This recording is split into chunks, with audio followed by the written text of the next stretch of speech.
علم القرآن، اس نے قرآن سکھایا ہے۔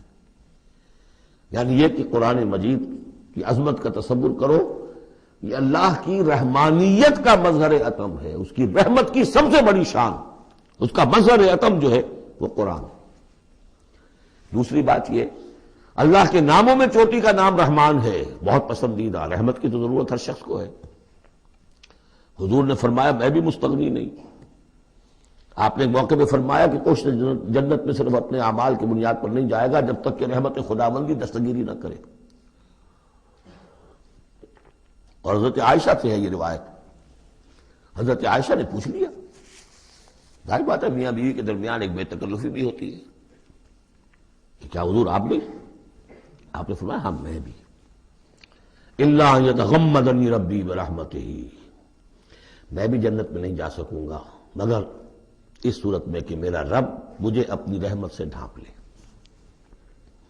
تو رحمان چوٹی کا نام ہے اللہ کے ناموں میں سے، اور جو علم اللہ نے دیا انسان کو اس میں چوٹی کا علم قرآن ہے۔ ایک علم وہ ہے ریویلڈ نالج جس کی چوٹی یہ ہے، ایک علم ہے ایکوائرڈ نالج، رفتہ رفتہ انسان جا رہا ہے، لیکن سب سے اونچا علم، سب سے بڑا علم